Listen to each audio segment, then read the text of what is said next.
खबरों में बने रहने के लिए बेल आइकन दबाएं और फर्स्ट इंडिया न्यूज को सब्सक्राइब कीजिए।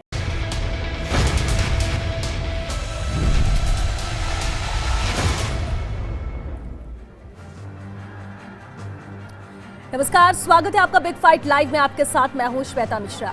मरुधरा के मुखिया अशोक गहलोत जाने जाते हैं अपने नवाचारों के लिए, अपने कड़े और बड़े फैसलों के लिए। सीएम गहलोत ने आज भी ऐसा ही एक और फैसला लिया है जो मिसाल बन गया है। हर कोई जिस फैसले की तारीफ कर रहा है। मुख्यमंत्री अशोक गहलोत ने अस्मत कांड के आरोपी कैलाश बोहरा को राजकीय सेवा से बर्खास्त कर दिया है और साथ ही दे दिया ये संदेश कि आबरू पर हमला अब राजस्थान में नहीं होगा बर्दाश्त। आज विपक्ष ने सदन के अंदर और बाहर इस मुद्दे पर सरकार को घेरने की रणनीति भी बनाई थी। सदन में भी ये मुद्दा खूब गूंजा, लेकिन दोपहर से पहले कैलाश बोहरा को नियमों के अनुसार निलंबित किया गया। तो वहीं दोपहर के तुरंत बाद सीएम गहलोत ने बड़ा फैसला लेते हुए आरोपी को सरकारी सेवा से बाहर का रास्ता दिखा दिया। यानी अब कैलाश बोहरा खाकी वर्दी दोबारा नहीं पहन पाएगा। कैलाश बोहरा के कंधे पर महिलाओं को न्याय दिलाने का जिम्मा था, लेकिन दुस्साहस देखिए, वो खुद आबरू पर बुरी नजर डालने की हिमाकत करने लगा। बहरहाल ये फैसला न केवल आरोपी के लिए सजा और कभी न भूलने वाला सबक है, बल्कि हर नापाक नजर के लिए कड़ा संदेश है जो अस्मत के साथ खिलवाड़ करने की सोच रखते हैं। सीएम गहलोत के इस फैसले को सत्ता पक्ष नहीं, विपक्ष ने भी खूब सराहा है। तो क्या मान लिया जाए कि अस्मत कांड को लेकर एक्शन में है सरकार? ये जो आज आपने केस बताया, ये रेयर ऑफ द रेयरेस्ट है। किसी न्यायालय में मामला लंबित हो या 16 सीसीए में कार्रवाई, उसको फील्ड पोस्टिंग नहीं दी जाएगी। आपने खुद ने स्वीकार किया। कैलाश बोहरा के विरुद्ध Rajasthan civil service classification control and appeal rules 1958 के नियम 19(2) के अंतर्गत सेवा से बर्खास्तगी की कार्रवाई करने के लिए प्रक्रिया प्रारंभ कर दी गई है। कारण यह है कि इस प्रकार की घटना सारे राजस्थान को शर्मसार करती है और सबसे ज़्यादा ऐसे पुलिस के कुछ दागी लोग हैं जिनके कारण से सारी पुलिस की छवि खराब हुई।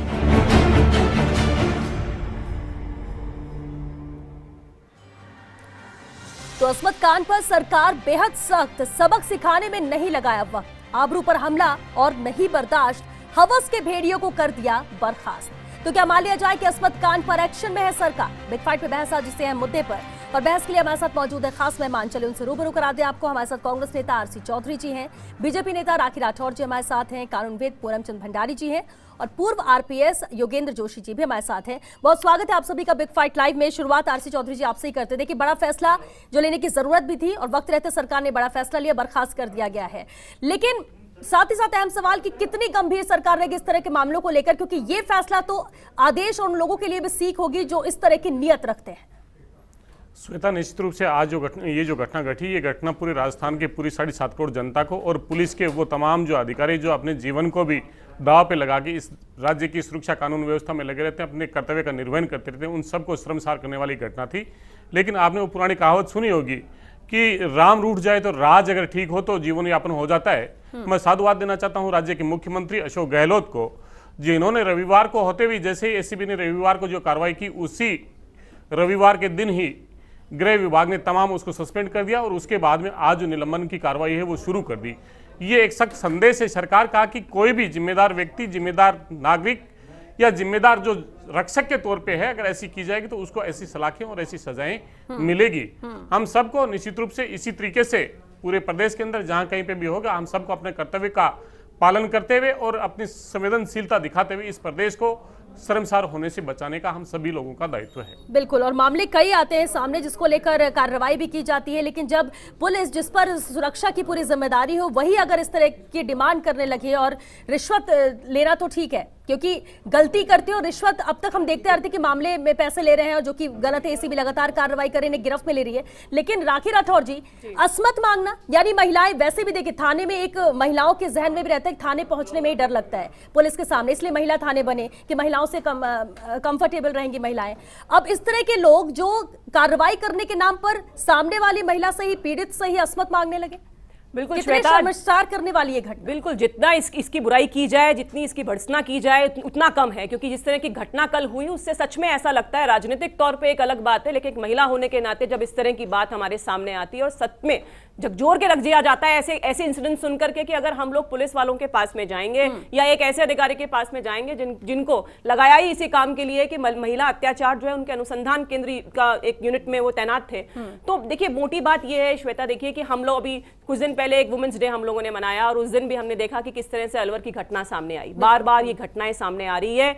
मैं आज जो कार्रवाई की गई कांग्रेस सरकार द्वारा बर्खास्त करने की प्रक्रिया को चालू किया गया, मुझे पूरा विश्वास है कि ये प्रक्रिया पूरी हो जाए, क्योंकि क्या है कई बार क्या होता है प्रक्रिया में भी कई तरह के पेच सामने आकर के अगर वो छूट जाते हैं, क्योंकि देखिए जिस तरह के अधिकारी को यहाँ पे अपॉइंटमेंट दिया गया था उनका बैकग्राउंड अगर देखा जाए तो उस बैकग्राउंड के अकॉर्डिंग भी उनपे 12-12 मुकदमे लगे हुए हैं, उनपे सीबीआई जांच लगी हुई है। जब उनका बैकग्राउंड ही ऐसा था तो इस तरह के इंपॉर्टेंट पद पर लगाना क्या किसी सरकार की संवेदना दिखाती है? मैं तो कह रही हूं देर हो गई बहुत, लेकिन अभी भी चेक कर लिया जाए ऐसे अधिकारियों को जो इस तरह की फील्ड पोस्टिंग पे और भी लगे हुए हैं। जिस तरह से पूरे देश में राजस्थान ने शर्मसार हुआ कल, उस तरह की घटना वापस रिपीट ना हो।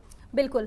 और क्योंकि योगेंद्र जोशी जी भी हमारे साथ है। योगेंद्र जी देखिए, हम लोग कई बार चर्चा करते हैं, क्राइम हो रहा है, पुलिस पर सवाल उठते हैं, पुलिस बेहतर काम भी करती है, दोनों चीजों पर बात करते हैं। और ये मामला हम ये नहीं कह सकते कि सिर्फ पुलिस पर ही है या पुलिस के किसी अधिकारी ने। रिश्वत हर जगह चल रहा है, कोई भी अधिकारी ले रहा है रिश्वत के बदले में महिला से अस्वत मांगना। और दूसरी अहम बात यह है कि क्या इसका क्राइटेरिया होता है? किसी को अपॉइंट किया जाता है, कोई जिम्मेदारी दी जाती है, तो इसका क्राइटेरिया क्या होता है? जिसका बैकग्राउंड ही इतना दागदार हो, क्या इस पर किसी की नजर नहीं पड़ी? श्वेता जी, आपने बिल्कुल ठीक कहा है, लेकिन प्रजातांत्रिक मूल्यों में जो प्रजातंत्र के जो सिस्टम है उसके अंदर राजनीतिक जो पार्टियां होती है, राजनीतिक नेता होते हैं, इन लोगों का अपॉइंटमेंट पोस्टिंग वगैरह में ज़्यादा हस्तक्षेप रहता है। अब आपको मैं यहाँ की छोड़ के मुंबई में देख लीजिए, जो अभी इंस्पेक्टर पकड़ा गया है वो 16 साल सस्पेंड रहा, 16 साल तक उसको सरकार में नहीं लिया, बर्खास्त कर दिया था, फिर नई गवर्नमेंट आई उसको ले लिया। तो क्या करते हैं हमारे यहाँ जो राजनीतिक परिदृश्य में राजनीतिक पार्टियां अपने स्वार्थों की वजह से ऐसे लोगों को जो अपराध में लिप्त होते हैं या भ्रष्टाचार में उनका चालान हो चुका होता है, उन लोगों को भी पोस्टिंग देते हैं। हमारे राजस्थान में ही अभी भी कई अधिकारी ऐसे लगे हुए हैं जो जेल हो आए, जिनका चालान पेश हो गया और फिर भी वो बड़े बड़े पोस्टों पे लगे हुए हैं, उनको समय पर प्रमोशन मिल गए हैं, समय पर उनको सारी सुविधाएं मिल रही हैं। लेकिन अब बात इतनी सी है कि जो एंटी करप्शन एक्ट है, इस एक्ट के अंदर अब परिवर्तन करने की आवश्यकता है। अगर हम अब इस एक्ट में परिवर्तन नहीं करेंगे तो ये भ्रष्टाचार का जो बोलबाला चल रहा है, ये आसमत ले रहे हैं, कोई जमीन ले रहे हैं, कोई जायदाद ले रहे हैं, कोई मकान नाम करा रहे हैं, कोई रिश्वत ले रहे हैं। आप देखिए कि राजस्थान पुलिस एकेडमी में 1 महीने पहले मैंने किसी ट्रेनीज को जो कहीं से थाने से आए थे ट्रेनिंग देने गया, तो सबसे पहले मैंने ये कहा कि भाई पुलिस के ऊपर आक्षेप आ रहे हैं, आप पैसे मत लिया करो, और बहुत जोर जोर से समझाया। लेकिन उसी में बैठा हुआ एक इंस्पेक्टर जो आबकारी विभाग का था, वो आबकारी विभाग में गया और वो पकड़ में आ गया। मैं सोचता हूं कि वहां लेक्चर देने का भी कोई मतलब नहीं रहा है। इस तरह की स्थिति पैदा हो गई है कि पैसा तो पैसा, लोगों को अपनी इज्जत का, अपने परिवार की इज्जत का, अपने समाज का कोई सोचना ही नहीं आता और उस प्रकार के अपराध में सम्मिलित हो जाते हैं। बिल्कुल। और योगेंद्र जी, ऐसे में तो ये लगता है कि पहले तो नियत होती थी कि पुलिस में भर्ती होंगे, सेवा करेंगे, देश सेवा करेंगे और क्राइम को खत्म करेंगे, लेकिन अब तो कहीं ऐसा ना हो जाए कि पुलिस में भर्ती होना है क्योंकि जितना पैसा हमने खर्च किया और पोस्टिंग के लिए जो पैसे दिए हैं वो हमें रिश्वत से ही निकालना है, और कहीं ना कहीं ये भी एक एम बन जाता है इन लोगों का। पूनम चंद जी, अब देखिए एक अहम बात होती है कि इस तरह के लोगों का सामने आना, ये कार्रवाई की एसीबी ने सामने लेकर आते हैं, सरकार यहां पर सख्ती बर्खास्त कर दिया जाता है, लेकिन आगे कानून क्या कहता है? क्योंकि बर्खास्तगी करना, उन्हें गिरफ्त में लेना सब कुछ हो जाता है, लेकिन इसके बाद उन मामले में क्या होता है? सब ठंडे बस्ते में जाते हैं, रिहा हो जाते हैं, बाहर आते हैं, पोस्टिंग उन्हें वापस दे दी जाती है, फिर वही उनका काम शुरू हो जाता है। सख्ती कितनी जरूरत है और क्या रास्ते हैं कानून के हिसाब से? देखिए, रिहा होने की बात तो बहुत दूर की बात है, अरेस्ट कर लिया, अब इसका चार्जशीट फाइल होती ही होती है। सबसे बड़ी दिक्कत क्या आती है? Prosecution sanction. दोनों सरकारों में, भाजपा में और कांग्रेस के अंदर, दोनों में ये होता है, ये प्रोसिक्यूशन सैंक्शन देते नहीं है। एसीएस होम जो है, जब तक वहाँ एक ईमानदार अधिकारी नहीं बैठाया जाएगा, ये आप कह रहे हैं, मैं कह रहा हूँ चालान पेश होगा। इससे पहले आप देखिए, पहले वो तो महिलाएं पकड़ में आई थी 50 लाख रुपये रिश्वत देते हुए, उनके खिलाफ चालान पेश हुआ क्या? प्रोसिक्यूशन सैंक्शन दी नहीं गई। और बल्कि मैं तो कह रहा हूँ, अभी केंद्र सरकार ने भी करप्शन एक्ट के अंदर 17A धारा अमेंडमेंट कर दी है कि अब तो आप FIR दर्ज करने पहले भी सैंक्शन लोगे। तो मेरा ये कहना मतलब ये, मैं देखो 60-65 मर्डर केस लड़ चुका हूँ, और जो पुलिस का इन्वेस्टिगेशन है वो प्रॉपर ढंग से होता नहीं है, बता रहा हूँ आपको, और इससे वो बच निकलते हैं। कुछ तो पब्लिक प्रोसिक्यूटर कमी होती है, कुछ इन्वेस्टिगेशन प्रॉपर करते नहीं है, प्रॉपर नहीं होता है, करना आता ही नहीं है। मैं बता रहा हूँ, मैं तो कई केस हट चुका हूँ, करना आता ही, इनको पता ही नहीं होता कैसे होना है। एक हेड कांस्टेबल तो जांच करता है जाकर के मर्डर केस के अंदर, उसको कोई पता ही नहीं होता है और वो बैठ के साइन कर देते हैं। ये तो प्रश्न है, इसको आमूलचूल परिवर्तन करने के लिए सरकार को एक तो ये चाहिए ACS होम, वहां पर एक ऑनेस्ट व्यक्ति लगाया जाए। दूसरी बात ये करना चाहिए, गहलोत साहब को चाहिए कि जो सामाजिक कार्यकर्ता हैं, जो एक्टिविस्ट हैं, उनसे बुला के महीने बात करें। मैं कम से 100 एग्जाम्पल बताता हूँ, IAS officer, RAS officer, IPS officer जो भ्रष्टाचार में लिखते हैं और कोई परवाह नहीं है। वो इसलिए नहीं है कि देखिए यहाँ पर क्या होता है, अपॉइंटमेंट क्या होता है, सॉरी पोस्टिंग कैसे होती है, राजनीतिक तरीके से होती है। MLA कहता है मेरे यहाँ ये लगना चाहिए, ईमानदार लगता है उसको हटा देते हैं। ये जब तक पुलिस के ऊपर पॉलिटिकल जो ये इंटरफेरेंस है, तो ऐसे में सिर्फ पुलिस जिम्मेदार नहीं है, सिर्फ पुलिस जिम्मेदार नहीं है। और अगर ये बिना किसी डर, बिना किसी खौफ के ऐसा करते हैं तो कहीं ना कहीं आका होता है। मैं बताऊं, अब इनको आप देखना, जातिवाद आ जाएगा। हाँ। नेता आ जाएंगे बड़े बड़े आकर के, वो इसको कोशिश करेंगे।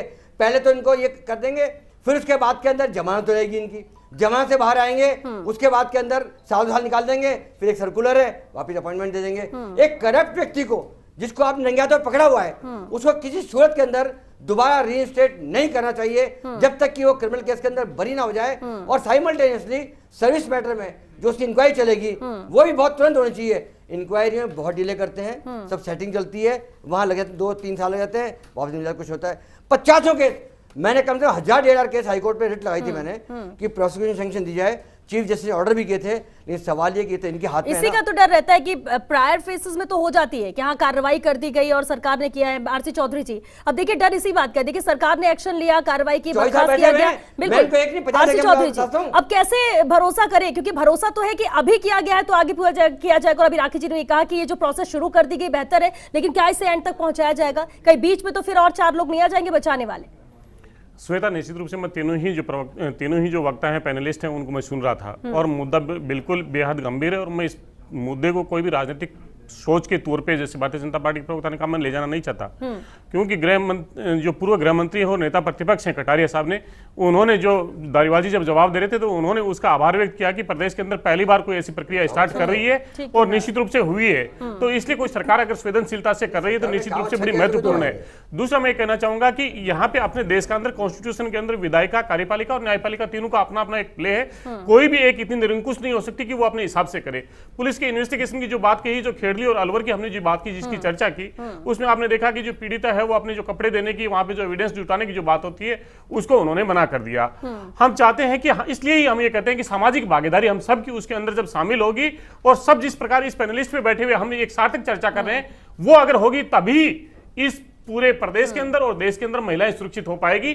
मैं इतना इसलिए फख्र के साथ में कह सकता हूं कि राजस्थान की सरकार बेहद संवेदनशील है, जिसका जिक्र माननीय भारतीय जनता पार्टी के नेता ने किया कि जो हमने स्पेशल सेल जो गठित की, 40 जो पुलिस के जिले हैं, 40 के 40 पुलिस जिलों में, ये केंद्र की सरकार के द्वारा 2015 में अध्यादेश आएगा, 2018 तक सिर्फ 7 ऐसे सेल डिसाइड किए जा सके, जबकि ये कांग्रेस की सरकार आते ही गहलोत जी ने 6 महीने के अंदर 40 जिलों के अंदर वो की। लेकिन सवाल इसमें पोस्टिंग को लेकर भी है, लेकिन हम सबको सामूहिक होकर इसको आगे बढ़ाना पड़ेगा ताकि ये बिल्कुल इसमें सबको साथ आना पड़ेगा। इसमें कोई पार्टी नहीं, कोई नेता नहीं। देखिए क्रिमिनल का बस क्रिमिनल ही एक जाति है और उससे सलाखों के पीछे ही होना चाहिए। बिल्कुल श्वेता, एक सार्थक बात की हम कर रहे थे कि अभी बर्खास्त किया गया और बहुत अच्छा पहल था, लेकिन क्यों ना ऐसी एक पहल की जाए जिस अधिकारी ने उनको वहां अपॉइंट किया, जिस राजनेता की डिजायर पे वहां पर आए और जिस गृह मंत्री ने उनको लगाया, क्या ऐसा नहीं होना चाहिए कि उनके ऊपर भी एक्शन होना चाहिए अब की बार? क्यों लग के आते हैं ऐसे लोग? आप जानते कि क्या प्रक्रिया है? अभी पूनम चंद जी ने भी जो बात कही उस प्रक्रिया के तहत हुआ है। क्यों ना इसको एक नजीर पेश किया जाए और क्यों नहीं विधानसभा के अंदर कल अनाउंसमेंट किया जाए कि जिन्होंने इनको लगाया है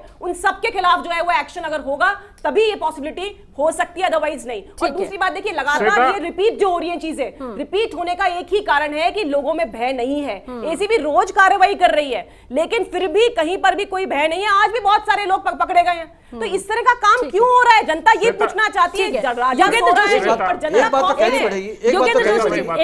योगेंद्र जोशी जी, अभी जो राखी जी ने कहा, एक बात कही कि जिन्होंने फील्ड पोस्टिंग को लेकर विधानसभा में भी सवाल उठा था, किसने की, जिसने की उस पर भी कार्रवाई होनी चाहिए। दो बातें, या तो कोई ऐसा नया अधिकारी आया हो जिसके बारे में पोस्टिंग करने वाले को भी उसका बैकग्राउंड नहीं पता हो, तब अगर कोई ऐसी घटना करता है तो उसमें उसकी जिम्मेदारी नहीं, उसको क्या पता कि ऐसा कर सकता है। लेकिन जिसका बैकग्राउंड ही इतना दागदार हो, ये जानते हुए अगर फील्ड पोस्टिंग दी जाती है और इसके बाद सिफारिश पे लाया जाता है, तब क्या होना चाहिए दोनों ही केस में?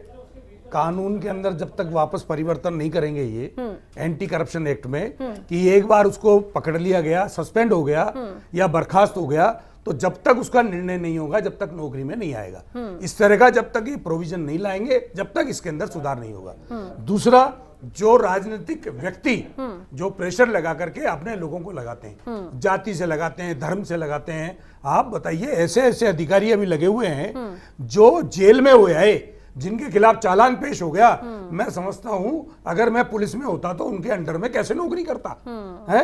लेकिन हमारा जो आज राजनीतिक परिदृश्य है ये सुनी अनसुनी कर रहा है। वो अधिकारी लगे हुए हैं मजे में, बहुत बड़ी जगह लगे हुए हैं और कोई बोलने वाला नहीं है। कोई पूछता है कि साहब वो लगे हुए हैं कैसे, तो भाई हम क्या करें, लगे हुए हैं तो ऊपर जाके बात करो। अरे भाई हमें तो शर्म आती है कि हमारे पुलिस महकमे का ऐसा अफसर जो जेल में चला गया और जिसका चालान पेश हो गया, फिर भी एक बड़े ओहदे पर, और उसके अंडर में कितने सारे इंस्पेक्टर, कितने सारे एसएचओ, कितने सारे डीवाईएसपी, एसपी काम कर रहे हैं। आप बताइए, शर्म ही आने लग जाती है। आज जब से ये केस हुए हैं, जब से मुझे 2-3 टीवी चैनल वालों ने बुलाया, लेकिन मैंने कई जगह तो मना कर दिया। मैंने कहा हम किस मुंह से जाएंगे वहां, शर्म आती है हमें। इसलिए इस प्रकार की क्रिया में हमारी राजनीतिक हस्तक्षेप जो है वो बिल्कुल नहीं होना चाहिए और अपराधियों के प्रति एक प्रकार का आवाज होनी चाहिए, चाहे बीजेपी हो चाहे कांग्रेस हो। लेकिन ये करेगा कौन पूनम चंद जी? ये हर बार जब मामले आते हैं ना, उसमें चर्चा होती है, कार्रवाई शुरुआती तौर में हो जाती है, फिर उनका क्या हुआ, वो जेल में है या घर में है, किसी को कोई मतलब नहीं होता है। फिर वो चाहे सत्ता पक्ष या विपक्ष, सवाल नहीं उठाए जाते। अगर ऐसा होता तो जिस अधिकारी के खिलाफ, इसके खिलाफ सीबीआई जांच चल रही थी, बहुत सारे मामले दर्ज थे, जब इसको अपॉइंट किया गया तब भी तो किसी ने आवाज नहीं बुलंद की। और अब जब ये कुछ होता है तब हम चर्चा करते हैं, बात खत्म हो जाती है। करेगा कौन? ये 2-4 दिन चर्चा करेंगे, समाप्त होगा। मैं आपको 2 एग्जाम्पल बताता हूँ। एक हमारी जुडिशरी भी जिम्मेदार है। अभी एक अलवर के अंदर रेप हुआ था, तो सेशन जज ने किस आधार पर लिए कि ये पुलिस वाला है और इससे पहले कोई इसका मुकदमा नहीं है, and the bail was granted. Though we are challenging before the high court, वहीं भी हम शिकायत करके बताना चाहते हैं, ये भी जिम्मेदार। दूसरे आपको ये बताता हूँ, मैं पालिका मामला बताता हूँ। एक एफआईआर दर्ज मेरी जानकारी में है, रेवेन्यू कार्ड में बहुत गड़बड़ी करी है। वो पुलिस वाला कह रहा है मैं क्या करूं साहब, मेरे को सीएमओ से फोन आता है, मैं नहीं करता, आप ये कहीं और ट्रांसफर कर लो मुकदमा। मैं एक नहीं 50 एग्जाम्पल बताता हूँ कि हमने पब्लिक अगेंस्ट करप्शन संस्था चालू की है।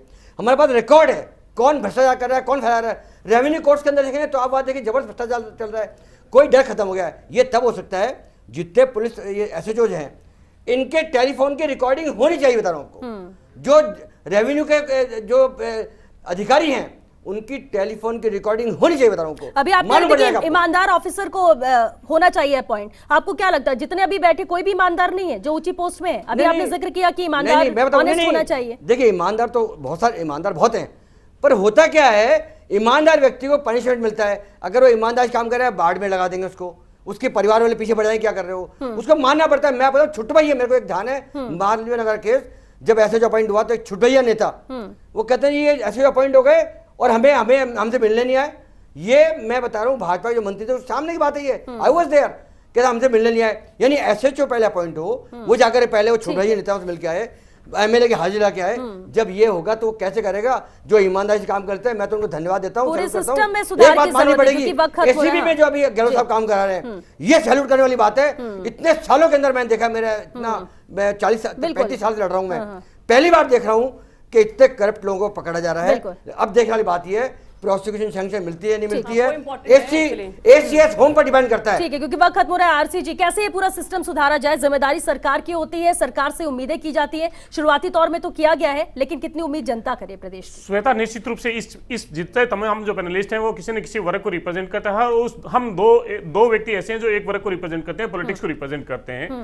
राजनीति के तौर पर जो निश्चित रूप से जो देखा जा रहा है बड़ा संवेदनशील है, लेकिन मैं ये सोचता हूं कि राजनीति में सभी नेताओं को अगर हम एक प्लेटफॉर्म पे खड़ा कर देंगे तो दुर्भाग्यपूर्ण होगा। एक जगह सरकार होती है जो पीड़िता के पत्ती पे, जब पीड़िता का जो पिता है उसके ऊपर भी हमला हो जाता है, जब वो न्याय मांगती है तो उसमें न्याय को कुचला जाता है, और दूसरी तरफ एक सरकार संवेदनशील होती है और वो तुरंत कार्रवाई करती है और बिना मांगे कार्रवाई करती है। इसलिए हमें सरकार को दूसरी तरफ देखना पड़ेगा। मैं कहना चाहूंगा कि इसको सीबीआई के द्वारा ही जब इसको रिलीज कर दिया, सीबीआई जो देश की सबसे बड़ी जांच एजेंसी है, उसमें उसके बाद में फिर क्या किया जा सकता है। और दुर्भाग्य ऐसा भी है कि जो नेता 12 मुकदमे चल रहे हैं चौधरी साहब, 12 मुकदमे चल रहे हैं। बहुत शुक्रिया, बहुत शुक्रिया आप सभी का इस चर्चा में शामिल होने के लिए। तो जो अस्मत कांड था, एक्शन यहाँ पर सरकार ने लिया है, और ये सिर्फ एक मामला नहीं है, हजारों मामले रोजाना आते हैं, सिर्फ राजस्थान में नहीं पूरे देश में दूसरे राज्यों में भी आते हैं। सरकारें संजीदा है, प्रदेश की बात कर ले, एक्शन लिया गया है। लेकिन सबसे बड़ी बात होती है कि एसीबी प्रदेश की जिस तरह से लगातार सक्रिय है, लगातार घुसखोरों को गिरफ्त में ले रही है, लेकिन जिम्मेदारी आपकी भी बनती है कि अगर आसपास कुछ ऐसा होता है तो सूचित कीजिए, एसीबी को भी